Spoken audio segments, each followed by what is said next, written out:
OK, for now, gents, thank you very much. The breaking news is that following his latest disciplinary breach last week, Arsenal's Pierre-Emerick Aubameyang will no longer be our captain, the club say, and will not be considered for selection for Wednesday's match against West Ham United. So he will not be involved in tomorrow night's game. We know he wasn't involved in their win over Southampton. He arrived back from France late. Arsenal say we expect all our players, particularly our captain, to work to the rules and standards we have all set and agreed. We are fully focused on tomorrow's match. So that the breaking news, a confirmation that he has been stripped of his captaincy. This is just new news to you guys, gentlemen.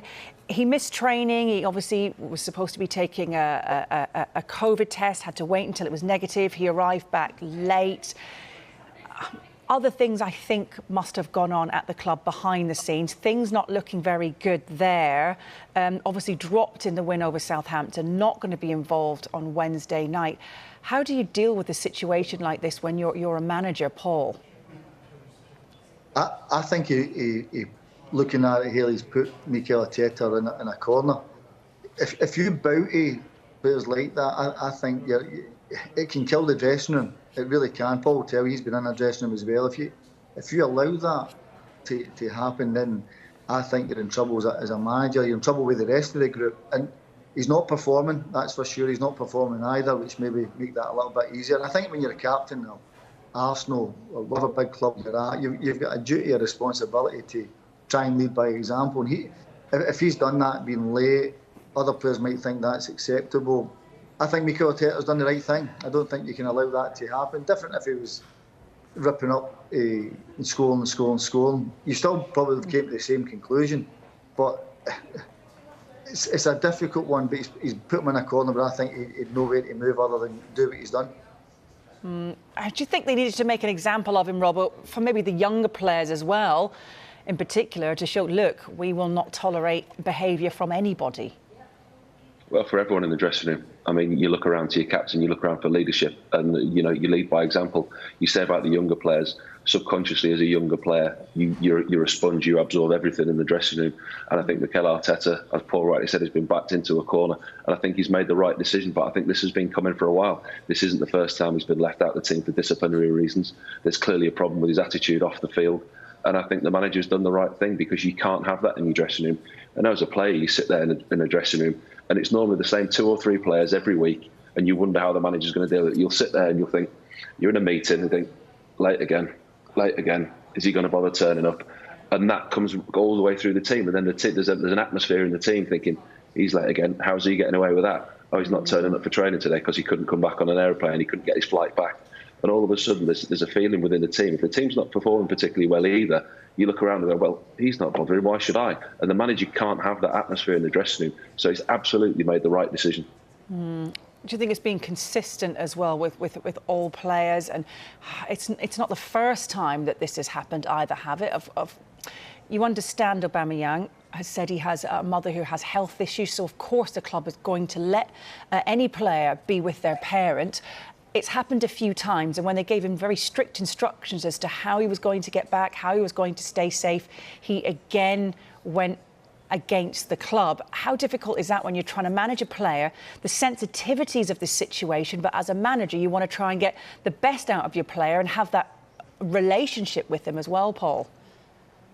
Well, I agree with what you're saying, obviously, if his mum wasn't well, but if the manager said to him, listen, you have to be back by Wednesday, here's the protocols you have to do, you have to get back.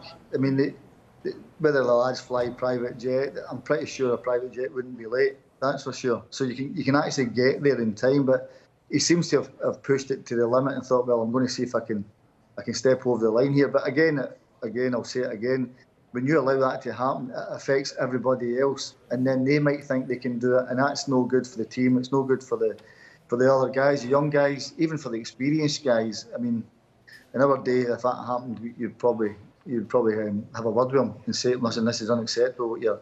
What you're doing, that cannot happen. I mean, I've played with great players. Paul's played with great players, and the great players don't do it.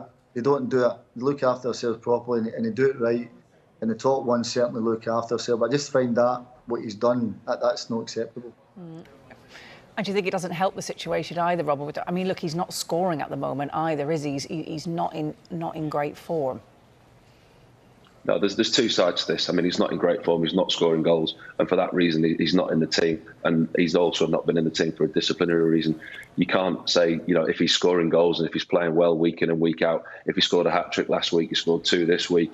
That's all right. He was late for training. He's the captain. It's fine. We can brush that under the carpet. You can't do that. You can't have that in a dressing room. There is dressing rooms that we played in tend to manage the self, and quite a lot of dressing rooms do manage the self. But if he's one of the senior players in the dressing room, it's very, very difficult for the younger element to start managing the dressing room. Like I say, there's 2 elements to it. His performances on the pitch haven't been good enough, and his attitude and his commitment off the pitch isn't good enough either, which has led to where he is now. The thing I question is, where does that leave Arsenal and Aubameyang? Has he got a future at the club? I can't see how the relationship between him and Arteta can be resolved and fixed, if you like, because this hasn't been the first time. It's obviously been an ongoing problem between the manager and the player. So how they move forward is going to be the interesting one, and to watch the situation and see how it develops, because I can't see how they can forge a relationship, or a relationship that has trust in it again. He did sign an extension of a contract as well, didn't he, Paul? A little bit like Mesut Ozil did when he signed a long-term, and then he fell out with Mikel Arteta. There were problems with him and his manager.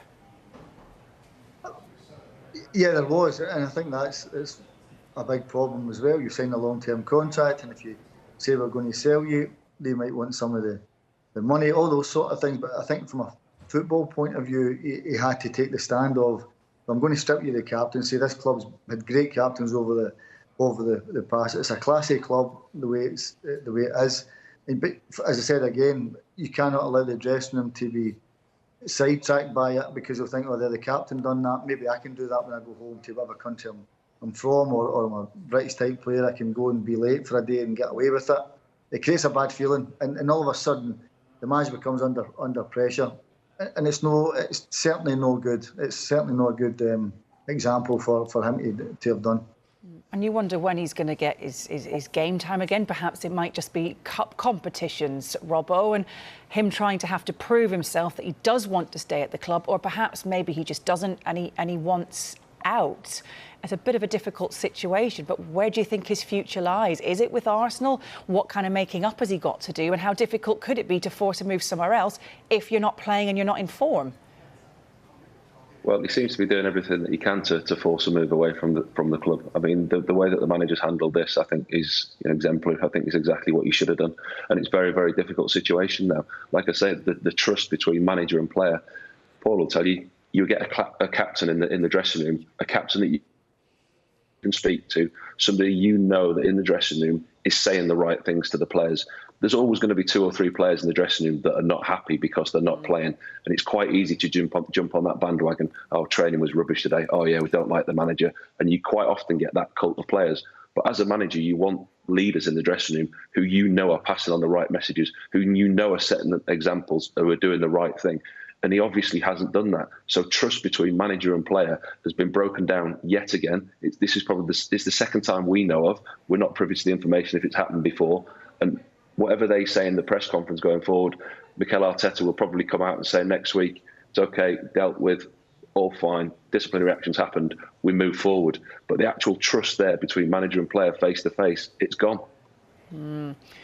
Well, the captaincy's gone, that's for sure, hasn't it? Can he get it back? Do you think that's something that could potentially happen, or do you think he's completely blown it? I mean, has happened before, Granit Xhaka, and then, redeemed himself. But there'll be lots of others desperately trying to captain their club, won't there, Paul?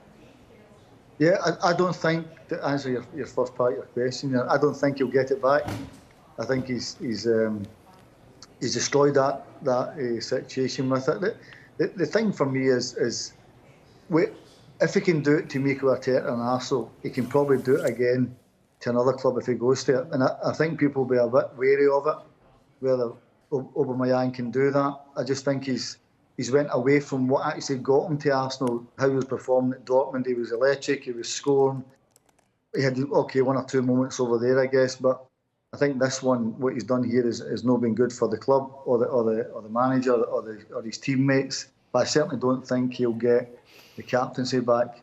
That's for sure. Who would you give it to? Go on, as a Scot, would it be Kieran Tierney? Do you know what? It's not a bad shout.